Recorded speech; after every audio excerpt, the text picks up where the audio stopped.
So the peasant had to pay the revenue even if the crops failed.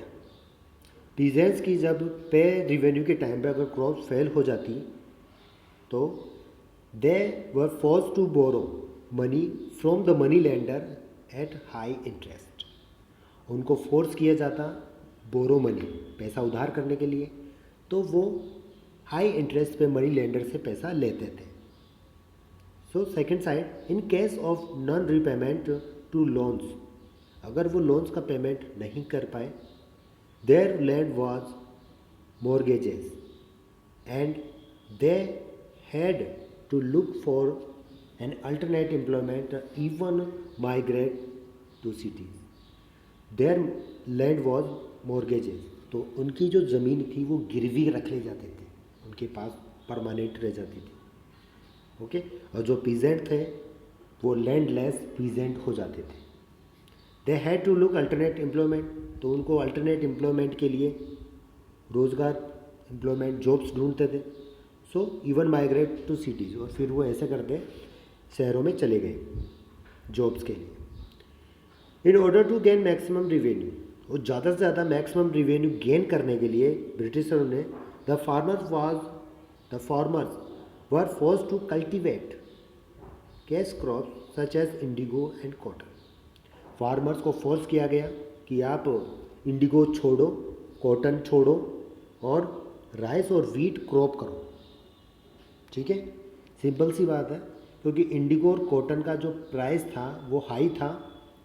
अगर कोई भी peasant, अगर farmer अगर इंडिगो और कॉटन कल्टीवेट करेगा तो वो पेमेंट रीपे कर पाएगा, और ये ब्रिटिशर नहीं चाहते थे. वो चाहते थे कि उनकी जो लैंड्स को मॉर्गेजेस करना चाहते थे, ठीक है, अंडर में करना चाहते थे अपने. इसीलिए उन्होंने जो चीप क्रॉप्स थी राइस और वीट, उनको कल्टीवेट करने के लिए कहा. This caused widespread famine, और इससे अकाल पड़ गया और ये सिचुएशन और क्रिटिकल होती चली गई. Okay. Second, Ryotwari system. The Ryotwari system land revenue was introduce in some part of the Madras and Bombay. Okay, Ryotwari जो सिस्टम रिवेन्यू था, देखो यहाँ पे मैप में भी दिया गया है, जो साउथर्न यानी साउथर्न पार्ट में था ऐसे. सो अब इसे स्टार्ट किया था थॉमस मुनरो ने 1820 to 27 टाइम पे. The extend Rathwadi system to all parts of the provinces, the expect the permanently settled areas on the basis of 1/3 of the gross produce of the holding. यानी India का 1/3 पास जो सबसे ज़्यादा gross cultivated था वहाँ पर settlement किया गया. ओके, और सबसे ज़्यादा इनका एक ही मतलब था, फिक्स्ड रूल था इन सिस्टम से, हाई से हाई रिवेन्यू कलेक्ट करना. Okay, high to high revenue collect करना. ओके, टिट में देखते हैं. The Ryotwari system land revenue introduce by Munro operated for nearly 30 years, और उन्होंने 30 ईयर्स के लिए उन्होंने ऑपरेटेड किया था. According to the historians, so the Ryotwari system was the flexible then the Mahalwari system. यानी जो रायतवाड़ी सिस्टम था वो फ्लेक्सिबल था अकॉर्डिंग टू मालवाड़ी सिस्टम से. It catch the operations and agricultural distress, और जो केस देखे गए ऑपरेशंस एग्रीकल्चरल से डिस्ट्रिक्ट्स में, उसके अकॉर्डिंग ये फ्लेक्सिबल बताया गया.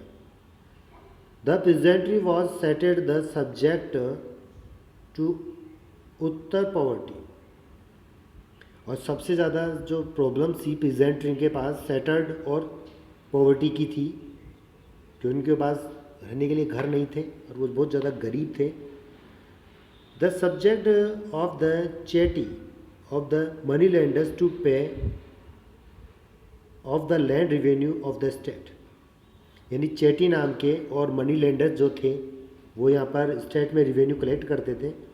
The Ryotwari system of the land revenue gave rise to a group of money lenders.